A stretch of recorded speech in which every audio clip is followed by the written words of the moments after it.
The transition from fall to winter can be exhilarating because there's so many different exciting festivals going on throughout the area wherever you live, right? And even though this is really exciting, it can also be, you know, can get emotions really far up, so you might want to calm your kids down, or you might have kids who are out of school for an extended period of time because it is also cold and flu season. And on the other side, you might also have a lot of disruptions taking place because during the winter break, like I said, there's lots of festivities happening, not just outside of school, but in school too. So what we're going to talk about, the four different activities, it's going to allow you to just integrate this seamlessly into your class, so that especially if you've got a disruption and you just need to fill in some gaps, this is going to be it. So we're going to be looking at 4 activities that's going to help motivate your kids and get them excited for winter, but also keep with any disruptions in your schedule. So let's get right into it, shall we? Number 1, create art, right? Why not? So what you're going to do here, there's 2 different activities here. One is, it's fairly simple. You're going to be either doing some guided drawing, like for penguin or polar bears with your kids, or you could be doing some painting of a scene with your children, so that they're really involved in what's going on and learn how to be more aware of their surroundings. All right, this is just a really fun activity. But the second one is edible. So here's what we're going to do for this one. You're going to build a snowman with your kids. You can either do it outside in the snow, so they can actually make the snowman outside, or you can do the edible one in a STEAM or STEM, whichever you call it, way. Now I have written out directions for you on my blog post, www.colorfulteachingforyou.com/blog, and if you and I'll also link to the exact article in the description. All right, so this is going to be fun for your kids because the bonus of it is not just a creation, but they get to eat it after. Now the second step that we're going to talk about is called write about winter. Now here, you're going to take that first step about the snowman, and you're going to have them write about what they experienced, write about what they felt during the process of creating that snowman. Document how they did it. So this is going to get them really excited about winter writing.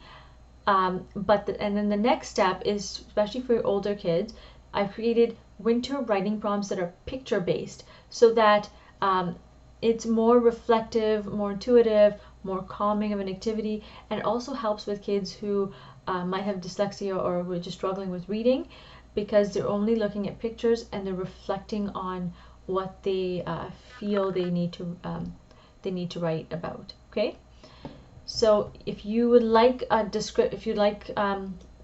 if you'd like to look at that resource, I will link to it in the description as well. Now the third one is to feel cozy. So this is fun. I love to have my kids just wear or come to school wearing pajamas. Cozy pajamas that are school appropriate, because some kids take it to a whole different level there. So I make sure they know it needs to be school appropriate and nice and cozy.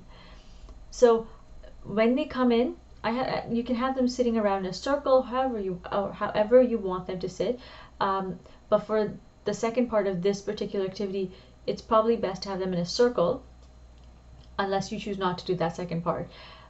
They can either read a winter themed book, or they could write about a winter themed story, or again use those reflection sheets that we just talked about, because they're also winter themed. Okay, now while they're sitting and doing this in a circle, you could have them sitting around a fireplace, right? So you can build this, or they can do it together with you, where you're creating it in, obviously not a real fireplace, it's out of arts and crafts. All right, so this will help that cozy feeling even more. It's also a very nice look for your class. And the fourth one is to take a walk. This is where we go out, because if kids are stuck indoors all the time, it's just not exciting. It's too much. So take them out, let them enjoy nature, let them talk about what they see in nature in winter, because often we do this kind of thing only in the summer or maybe in the fall. But take them out, let them enjoy nature in the winter. And if you want, you could also especially if it's really cold, you could have them blow out their breath for the young ones, and just look at their different breaths. Can they make shapes with their breath? And if it's really cold enough that it's snowing, you can go out there and you can have them design something in the snow, perhaps something that you've talked about in class.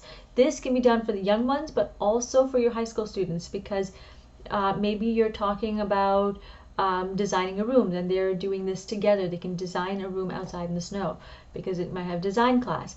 Maybe they're learning about this, meiosis and mitosis. They can look at that. They can actually draw out their learning in the snow, and you can all kind of walk around and do a little gallery walk after.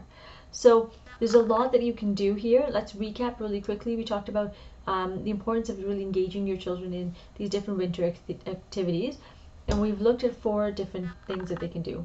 Number 1 is create art. Number 2 is write about winter. Number 3 is feel cozy, and number 4 is to take a walk. All right, thank you so much for joining me. If you have any questions, please feel free to contact me. In the meantime, remember to create, experience, teach from the heart, and really enjoy the winter season. Take care, my friends. Bye.